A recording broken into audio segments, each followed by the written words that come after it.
Hello YouTube, Dave here again. Today is Tuesday, September 30th, which is a significant day for D&D fans because today is today, as you can probably tell based off the books I have here, that the 5th edition D&D Monster Manual is released. So I'm just going to show off before I get to that just some of the other Monster Manuals in my collection from, 1st edition, the Monster Manual 1 and 2, to the 2nd edition Monstrous Manual, including the Monstrous Manual Binder, 3.0, 3.5, the additional Monster Manuals for 3.5 and 3.0, with the exception of Monster Manual 5, which I never did get around to getting, and of course even the 4th edition Monster Manuals, which are all here, and the box set. So this was one of the books that I was probably looking the most forward to, and it certainly delivers. This book is full of monsters to challenge your player characters with.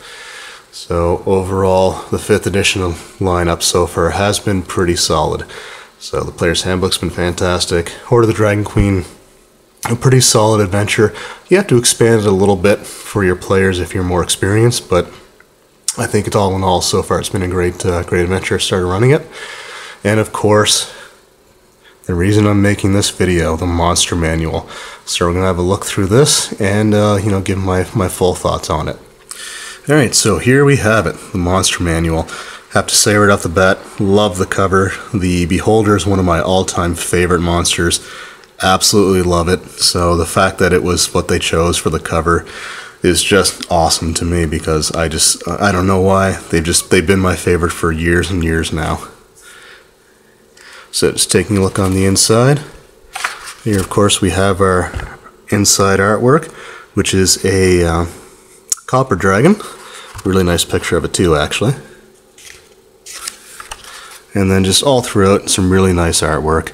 We have, the opening parts have descriptions of things like the different environments that you may find these monsters in, explanations of, hit points by size, armor class, alignment, just a lot of great useful information. But then we get into the monsters themselves, and just some really fantastic artwork for them.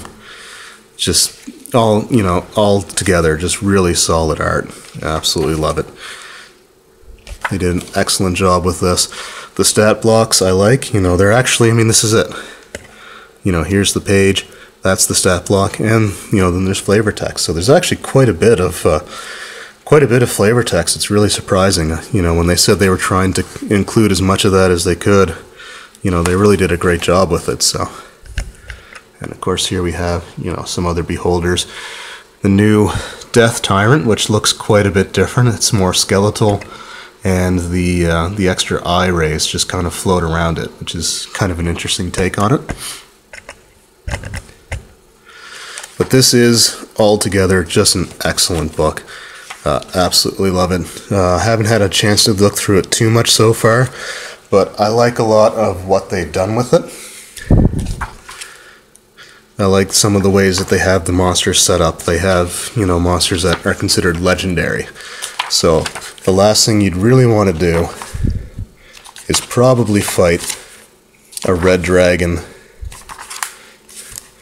an ancient red dragon in its lair. They get tons of abilities with it. They get the legendary actions alone, where they have 3 legendary actions that they can take during combat. And there's, detect makes it automatically makes a it makes a wisdom check, perception check. It can make a tail attack, or if you use 2 of the 3 points, it can use its wings and attack multiple creatures with it. And then there's the layer actions. And it takes place on initiative count 20. And there are things like the first one is just magma erupts from a point on the ground. The dragon can see within 120 feet of it, creating a 20-foot high, 5-foot wide radius geyser. Each creature in the geyser's area must make a DC 15 dexterity saving throw, taking 21 or 66 points of damage on a failed save, or half as much on a successful save. So they really make fighting already brutal monsters all the more difficult in their layers. And for the legendary ones, like the dragons, they have regional effects, so their existence can actually affect in the nearby area. So if there's a legendary red dragon around, small earthquakes are common within 6 miles of the dragon's lair. Water sources within 1 mile of the lair are supernaturally warm and tainted by sulfur. So there's actually ways of, kind of being able to track the creature just based off these effects, which is really great. I like that the stats don't seem so brutally ridiculous. I was worried initially when I started getting into the 5th edition stuff that fighting these monsters at higher levels was going to be difficult because your bonuses for attacks and saves and all that don't really go up that much. But here's the Ancient Red Dragon. Its challenge rating is 24, and that's out of its lair. It goes up if it's in its lair.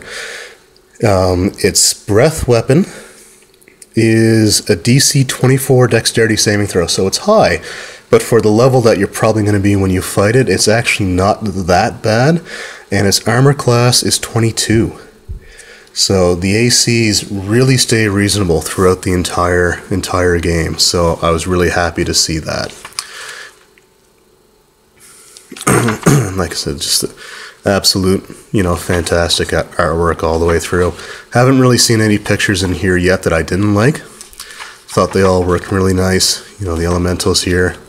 And of course, we get into the elves, starting with the drow. This piece of art, and some art is actually recycled out of the starter set, which makes sense because they were just kind of pulling together assets from their different releases that they had planned. So you may remember him as Black Spider if you got that far in the adventure. So as much as it's nice to see a lot of the really iconic monsters, there were some in here that I really wasn't expecting to see, like the Flump.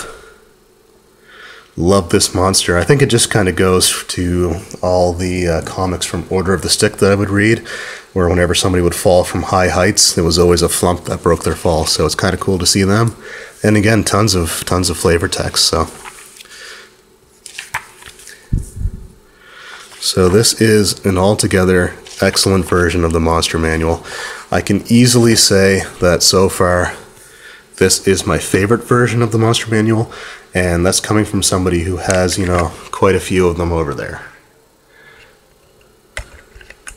So it's not something I necessarily throw around lightly, but this is a fantastic book.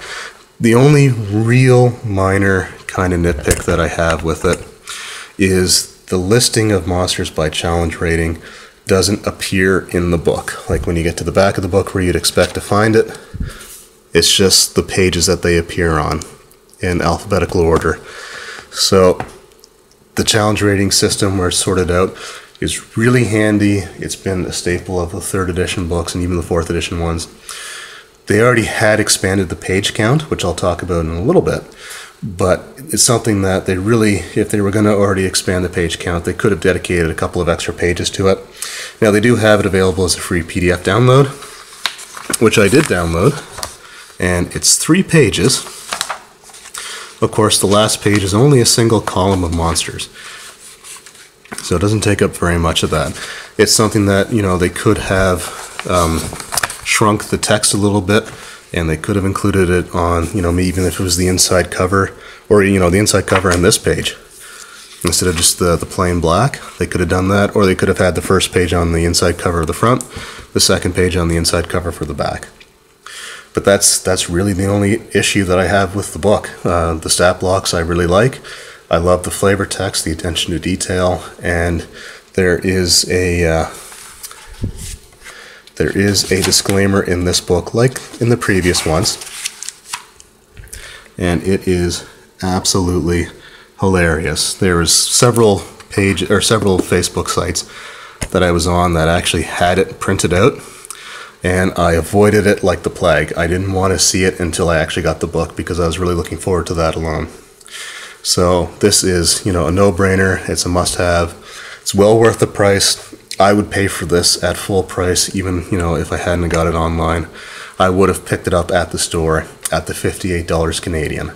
So that's how good it was. I wasn't sure about the player's handbooks at first with the price. Still a little iffy on that, but this one I would do in a heartbeat. So this is a really great book. If you're into 5th edition, you owe it to yourselves to pick this up. It's out now, so hopefully, this has been somewhat helpful. I didn't want to get too much into talking about the individual monsters, but in the future, if there's any questions you have about some of the monsters' abilities, leave comments below, and if I get enough of them, I'll make a video where I kind of at least give my take on it. It's not going to be anything official, because I'm just some guy on YouTube, but I can at least give my opinions of how they work. Now, my next video, which I'm going to get back to talking about the 5th edition classes in the Player's Handbook, I'm hoping to have that recorded within the next couple of days, and it should be up by the weekend. It's been a little while getting to it, and I kind of got out of the rhythm of making videos. It's just, my work schedule has been a little over the place. Things seem to be settling down now, so it'll be nice getting back into a regular routine. My goal is to release at least 2 videos a week until I get all the different classes explained. And then after that, if there's any questions about combat or certain spells or things like that, then, I may be able to do videos for that as well. Anyway, I hope you enjoyed this one. I certainly enjoyed making it. If you're in the 5th edition, go out and buy this book. If you're a fan of D&D and you're not necessarily looking to get into the new edition, still go out and buy this book because it's worth it just to read all the flavor that they had for all the monsters.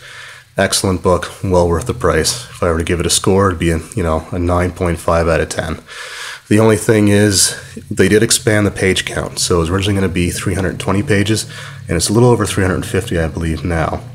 They didn't increase the price for the initial run, so the price that they released this book at was the same as they had listed for the 320-page version. That may change in the future, depending. I'm not sure if it will or not, but it could be something when they release more things like the campaign settings like they had in 3rd edition, which were $65 versus the regular $50 that books like this were. They may change the price for future printings. Hard to say. But, you should definitely go out and get it now. This is available. Go out and buy it. So I hope you enjoyed this video, and thank you very much, YouTube. The next one I hope to have up in the next few days. And it's going to be all about the Bard.